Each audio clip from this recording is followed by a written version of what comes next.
Hello friends, तो अब हम आज कान्हा राष्ट्रीय उद्यान के बारे में जानेंगे। कान्हा राष्ट्रीय उद्यान जिसकी स्थापना 1933 में 1933 में अभ्यारण्य के रूप में हुई थी, इसे मध्य प्रदेश का पहला अभ्यारण्य भी माना जाता है। यह जो अभ्यारण्य था यह कहाँ स्थापित हुआ था? सबसे पहले तो मंडला और बालाघाट जिले के मध्य जो एक वन्य क्षेत्र था वहाँ पर इसे स्थापित किया गया था 1933 में अभ्यारण्य के रूप में।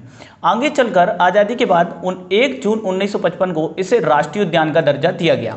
इस प्रकार यह मध्य प्रदेश का क्या हो जाता है? पहला राष्ट्रीय उद्यान हो जाता है। तो मध्य प्रदेश का पहला राष्ट्रीय उद्यान आप याद रखेंगे कौन सा है? कान्हा केसरी राष्ट्रीय उद्यान। किन जिलों में है? तो मंडला और बालाघाट जिलों में इसका विस्तार है। और मंडला बालाघाट जिलों में इसका विस्तार है, यदि इसे देखें तो यह 4 भागों में विभाजित है: केसली, कान्हा, मुक्की और सरही। जो मंडला है वहां पर इसमें खटिया गेट और कान्हा गेट आते हैं, जबकि बालाघाट में मुक्की और सरही गेट आते हैं।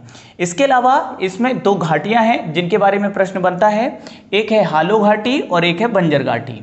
हालो घाटी मंडला जिले में आती है और बंजर घाटी बालाघाट जिले में आती है।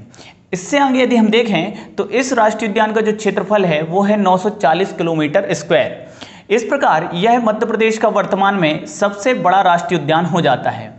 वर्तमान में इसलिए क्योंकि 1 नवंबर 2000 से पहले देखें जब मध्य प्रदेश का पुनर्गठन हुआ, उससे पहले मध्य प्रदेश का सबसे बड़ा राष्ट्रीय उद्यान हुआ करता था संजय गांधी। अब संजय गांधी राष्ट्रीय उद्यान कहां पर है? तो यह सीधी जिले में है, वर्तमान सीधी जिले में है। इसका बहुत बड़ा हिस्सा पुनर्गठन के बाद छत्तीसगढ़ में चला गया है। इस वजह से पुनर्गठन के पश्चात प्रदेश का सबसे बड़ा राष्ट्रीय उद्यान कौन सा माना जाता है? तो कान्हा केसली। कितना क्षेत्रफल है? तो 940 किलोमीटर स्क्वायर। मध्य प्रदेश का पहला नेशनल पार्क जिसमें प्रोजेक्ट टाइगर लागू हुआ, कब लागू हुआ? तो 1973-1974 में इसमें प्रोजेक्ट टाइगर लागू हुआ और यह प्रदेश का पहला नेशनल पार्क है। ध्यान देने वाली बात है कि प्रदेश में कुल 6 राष्ट्रीय उद्यानों में क्या है? प्रोजेक्ट टाइगर लागू है और एक अभ्यारण्य रातापानी में भी प्रोजेक्ट टाइगर लागू है। तो यह भी एक ध्यान देने वाली बात है। इस प्रकार से भी प्रश्न